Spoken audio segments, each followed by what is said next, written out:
그 나이에 무슨 사랑이세요? 아버지, 창피하게 왜 이러세요?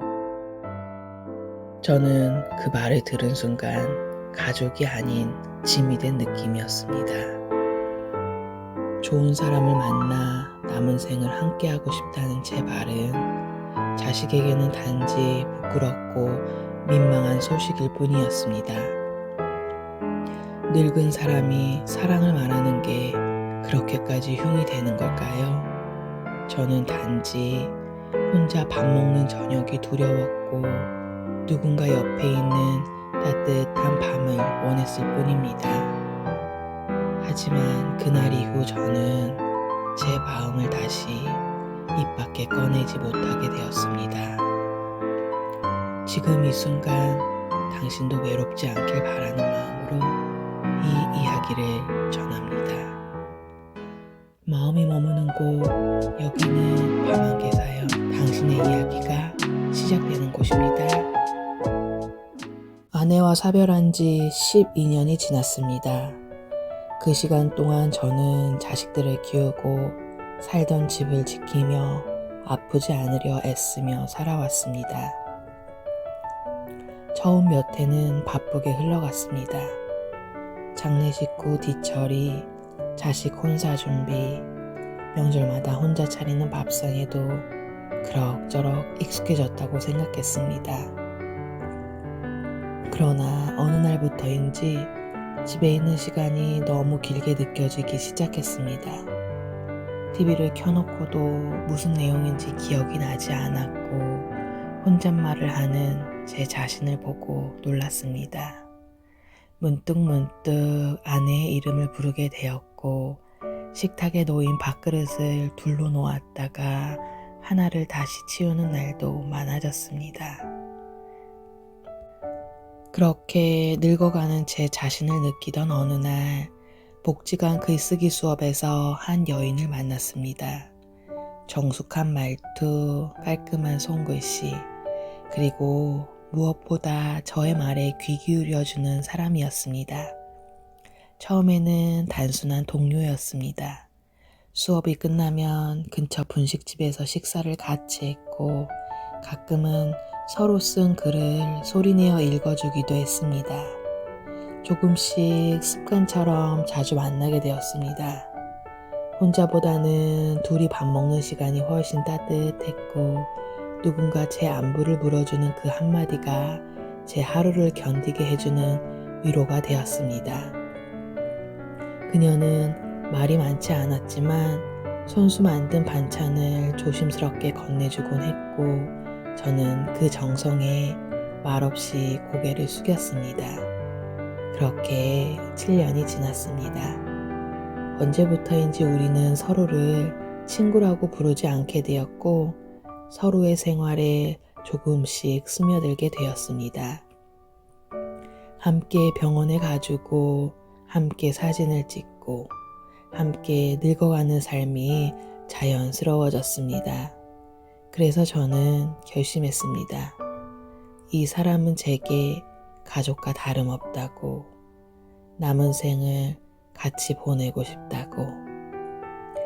자식들에게 솔직하게 말하고 떳떳하게 이 사람의 손을 잡고 싶었습니다.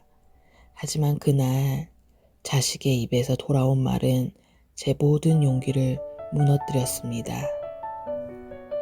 아버지, 제발 민망하게 굴지 마세요. 혹시 집을 그분한테 줄 생각은 아니시죠? 저는 그 자리에서 얼어붙었습니다. 자식이 걱정하는 건 제 외로움이 아니라 제 삶과 체면이라는 걸 그때 처음 알았습니다. 자식들이 저를 걱정하지 않은 것은 아닙니다. 제 말을 받아들이려 애쓰는 듯 보였습니다. 하지만 자식들의 눈빛엔 분명히 당황과 불편함이라는 감정이 담겨 있었습니다. 아버지, 요즘 건강은 좀 어떠세요? 아들이 갑자기 건강 이야기를 꺼냈습니다. 평소에 없던 태도였습니다. 그 말은 진심이 아니라 대화를 다른 쪽으로 돌리기 위한 수단이라는 걸 저는 느낄 수 있었습니다. 잠시 침묵이 흐르고 딸이 조심스레 말을 꺼냈습니다. 그분은 어떤 분이세요? 언제부터 알고 지내셨어요? 저는 솔직하게 말했습니다. 복지관에서 알게 됐다. 벌써 7년이 됐고 이제는 혼자보다는 같이 있는 시간이 더 많다. 밥도 같이 먹고 산책도 하고 가끔은 너희 엄마 이야기도 한다. 딸은 고개를 끄덕였지만 입술을 꽉 깨물고 있었습니다. 그러더니 아주 작게 그러나 분명한 말로 이렇게 말했습니다. 아버지, 솔직하게 말씀드릴게요. 저는 그냥 이게 좀 낯설어요. 엄마 돌아가신 후에도 늘 혼자 계셔서 이제 와서 누군가를 새로 가족으로 받아들이는 게 그 말에 저는 아무 대꾸도 하지 못했습니다. 그 말이 틀린 건 아니었기 때문입니다. 그렇지만 제게도 감정이 있고 외로움이 있다는 사실은 자식들에게 그다지 중요하지 않은 것 같았습니다. 아들이 다시 말을 이었습니다. 아버지, 혹시 그분이 아버지 집에 들어오실 계획인가요? 그건 좀 신중히 생각하셔야 해요. 아시잖아요. 이 집은 아버지 돌아가신 후 형편에 따라 정리해야 하니까. 저는 그 순간 사랑이라는 말을 꺼낸 제가 어떤 큰 잘못이라도 저지른 듯한 기분이 들었습니다. 제가 말하고 싶었던 건 단지 혼자 있고 싶지 않다는 이야기였습니다. 누군가와 늙어가고 싶다는 바람이었습니다. 하지만 자식들의 반응은 제 감정보다는 재산과 체면 그리고 타인의 시선에 훨씬 가까운 듯 했습니다. 저는 애써 미소를 지으며 말했습니다. 그래, 네 말이 맞다. 성급했을지도 모르겠다. 괜한 걱정 끼쳤구나. 그 말을 하고 나니 제 가슴이 서서히 식어가는 걸 느꼈습니다. 마치 난로에 불이 꺼지고 그 위에 있던 주전자에서 김이 사라지는 것처럼 말입니다. 자식들이 돌아간 후 저는 한참을 혼자 앉아 있었습니다. 정순 씨에게 뭐라고 말해야 할지, 어떻게 눈을 마주쳐야 할지 모르겠다는 생각만 머릿속에 가득 찼습니다. 며칠 동안 저는 정순 씨를 찾지 않았습니다. 전화도 하지 않았고 복지관에도 나가지 않았습니다. 창문을 닫은 채 방 안에서 조용히 시간을 보냈습니다. 마치 모든 소리를 차단하고 싶었던 것처럼 세상과 잠시 등을 지고 있었습니다. 자식들과의 대화가 제 마음을 송두리째 흔들어 놓았습니다. 늙은 사람이 사랑을 말하는 건 이기적인 일일까? 라는 생각이 머릿속을 떠나지 않았습니다. 정순 씨를 생각하면 가슴이 따뜻해지다가도 자식들의 말이 떠오르면 다시 얼어붙곤 했습니다. 그녀는 아무 잘못도 없었습니다. 다만 제가 감당할 용기가 부족했을 뿐입니다. 자식들에게 단호히 말하지 못했고 사랑보다 체면을 우선시한 저의 모습이 스스로도 실망스러웠습니다. 그러던 중 정순 씨에게서 편지가 도착했습니다. 짧고 정갈한 글씨로 건강하셨으면 좋겠습니다. 라는 한 문장이 마음을 깊이 찔렀습니다. 그녀는 저의 침묵을 이미 알고 있었던 것 같습니다. 묻지도 따지지도 않고 그저 제 안부만 물은 그 문장에서 저는 그녀의 체념을 느꼈습니다. 그날 밤 저는 오래도록 고민한 끝에 정순 씨 댁 근처로 향했습니다. 발걸음이 무거웠고 마음은 더 무거웠습니다. 초인종을 누를 용기가 나지 않아 그녀의 집 앞 벤치에 앉아 한참을 있었습니다. 그동안 우리는 함께 웃었고 함께 울었으며 함께 나이 들어가는 시간을 나눠왔습니다. 그녀는 제가 조용히 울 때 등을 다독여 주었고 명절마다 혼자일까봐 음식을 챙겨왔습니다. 하지만 저는 그 따뜻함을 세상에 내보일 자신이 없었습니다. 누군가의 시선이, 자식들의 반응이 그녀에게 상처가 될까봐 차라리 멀어지는 편이 나을 것이라 생각했습니다. 그날 저는 아무 말도 하지 않고 돌아섰습니다. 그녀의 집 문 앞에 작은 편지를 두고 왔습니다. 미안합니다. 고맙습니다. 잊지 않겠습니다. 그 말들이 무슨 의미가 있을까 싶기도 했지만 그 순간 저로서는 할 수 있는 유일한 인사였습니다. 돌아오는 길 저는 진심으로 외롭다는 감정을 느꼈습니다. 누군가의 손을 놓는 것이 이토록 아프고 두려운 일이라는 것을 다시 한번 깨달았습니다. 그녀와 멀어진 뒤 일상이 조용히 무너졌습니다. 아침에 눈을 떠도 누구에게 인사할 일 없고 밥을 지어도 맛이 느껴지지 않았습니다. 식탁 너머 그녀가 앉아있던 자리가 이토록 허전할 줄 몰랐습니다. 정순 씨는 제 삶에 기대라는 감정을 만들어준 사람이었습니다. 함께 시장을 걷고 함께 저녁을 먹으며 늙어가는 하루하루가 덜 외롭다고 느꼈습니다. 하지만 그 소중한 일상을 저는 제 손으로 놓아버렸습니다. 자식들은 여전히 안부 전화를 했고 형식적인 위로를 건넸지만 제 마음엔 더 이상 닿지 않았습니다. 그들이 원하는 건 아버지가 조용히 잘 지내는 모습이지 진짜 행복한 모습은 아니었습니다. 밤이면 더 깊은 외로움이 밀려왔습니다. TV를 켜도 웃음은 나지 않았고 신문을 읽어도 글자가 머릿속에 남지 않았습니다. 그녀가 남긴 마지막 편지는 서랍 속에 조용히 들어있었습니다. 버릴 수도 꺼내볼 용기도 없었습니다. 사랑은 지나갔고 남은 건 말없이 마주하는 고요한 집안의 공기뿐이었습니다.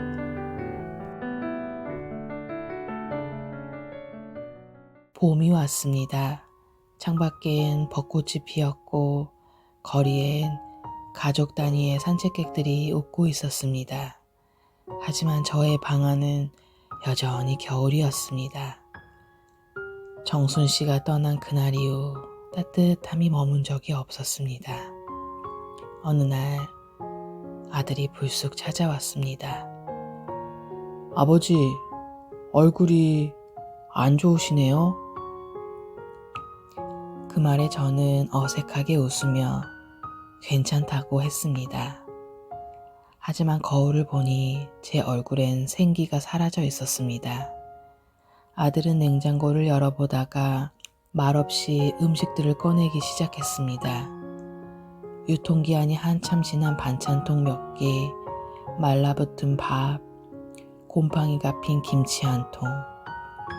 그 모든 걸 본 아들은 잠시 말을 잃더니 조용히 말했습니다. 아버지, 요즘 제대로 드시긴 하세요? 저는 대답 대신 고개를 숙였습니다. 그제야 그도 무언가를 눈치챈 듯 했습니다. 며칠 뒤 딸도 찾아왔습니다. 창가에 놓인 작은 화분. 정순 씨가 주고 간 화분이 아직 시들지 않고 있다는 걸 딸은 유심히 바라보았습니다. 아버지, 이거 예전 그분이 주신 거죠? 그녀의 말투에는 조금의 후회가 묻어 있었습니다. 이제야 그들도 느끼고 있었습니다. 제가 무엇을 잃었는지, 그 빈자리가 제 삶에 어떤 영향을 미쳤는지를. 하지만 너무 늦었습니다. 그녀는 이미 떠났고 저는 더 이상 누군가에게 마음을 내어줄 자신이 없었습니다. 저는 얼마 전 살던 집을 팔아 자식들에게 나누어 주었습니다. 혹시라도 제가 갑자기 쓰러지거나 병상에 오래 눕게 될 경우 미리 정리해 두는 것이 좋겠다는 생각에서였습니다. 재산을 나누어 주고 나서야 아이들의 태도는 놀랄 만큼 달라졌습니다. 그 전까지는 아버지, 그 나이에 무슨 재혼이에요? 괜히 복잡한 관계 만들지 마세요. 혹시 그분이 아버지 재산 노리는 건 아닌가요? 이런 식의 말을 서슴없이 했던 자식들이었습니다. 그랬던 자식들이 이제는 전화를 걸어와 아버지, 그분 아직 연락하시죠? 함께 지내는 것도 나쁘지 않을 것 같아요. 라고 말하기 시작했습니다. 저는 참담했습니다. 그들이 제 사랑을 반대한 이유가 진심이 아니었다는 것을 이제서야 깨달았기 때문입니다. 처음부터 문제는 제 나이도 제 행복도 아닌 돈이었던 것입니다.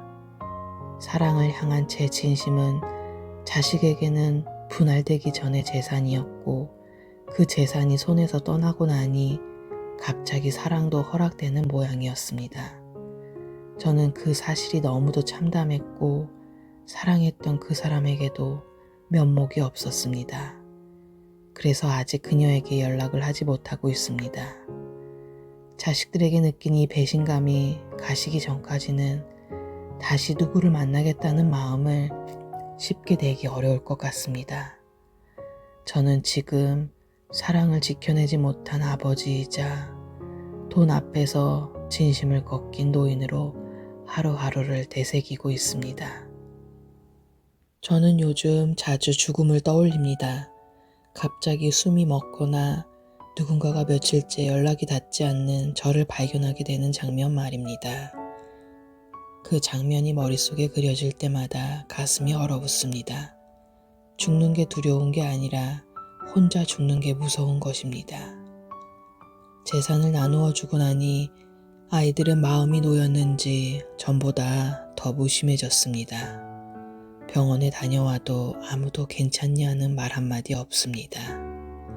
제가 사라져도 자식들은 서류 정리만 잘 되어 있다면 크게 흔들리지 않을지도 모르겠습니다. 저는 제 존재가 돈이 사라진 후에도 아버지로 남을 수 있을까를 생각해 보았습니다. 그런데 대답은 슬프게도 아니오였습니다. 그런데 이상했습니다. 슬픔보다 분노보다 먼저 올라온 감정은 공허함이었습니다. 이대로 생이 끝난다면 누군가의 마음속에 제 이름이 따뜻하게 기억되지 않을 것 같다는 막막한 말입니다. 그 순간 정순 씨가 떠오른 겁니다. 그녀는 늘 저를 이름으로 불러주던 사람이었습니다. 어르신도 아니고 아버지도 아니고 영진 씨라고 한 사람으로서 대우해준 유일한 존재였습니다. 그래서 저는 결심했습니다. 다시 그녀를 찾아가기로. 거절당해도 좋습니다. 이미 누군가의 곁에 있더라도 그녀가 행복하다면 저는 그걸로 됩니다. 하지만 만약 그녀도 저처럼 마음 한구석이 비어있다면 이번엔 제가 그녀를 따뜻하게 안아주고 싶습니다. 저는 늦게 깨달았습니다. 사랑받는 노년보다 사랑할 수 있는 노년이 더 큰 축복이라는 걸 말입니다. 저는 결국 그녀를 다시 찾아갔습니다. 오랜 시간 마음만 주고받던 사람이었습니다. 가까이 있었지만 단 한 번도 함께 살 수 없었던 그 사람. 그리고 자식들 반대로 인해 마지못해 멀어져야만 했던 사람. 그녀의 집 앞에 섰을 때 저는 숨을 고르며 몇 분이나 문 앞을 서성였습니다. 문을 두드릴까 말까. 그녀가 여전히 혼자일까. 이제는 저를 원하지 않으면 어쩌나. 그 모든 생각이 뒤엉켰습니다. 문이 열렸고 그녀는 놀란 눈으로 저를 바라봤습니다. 몇 초간 아무 말도 없었지만 그녀는 조용히 문을 열어주었습니다. 이제야 왔네요. 그 한마디에 저는 눈시울이 붉어졌습니다. 변명도 해명도 필요 없었습니다. 저는 고개를 숙이고 말했습니다. 늦었습니다. 하지만 이제는 놓치고 싶지 않습니다. 우리는 함께 살기로 했습니다. 그녀는 여전히 따뜻했고 저는 여전히 그녀를 사랑했습니다. 자식들에겐 따로 알리지 않았습니다. 이제는 허락이 아니라 통보입니다. 나는 내 삶을 선택했습니다.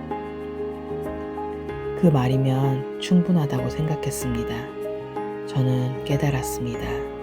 노년의 외로움은 병이 아니라 존재가 무의미해지는 순간에 시작된다는 걸 말입니다. 사랑은 그 무의미함을 깨는 가장 강력한 방식이었습니다. 지금 저는 하루하루가 다릅니다.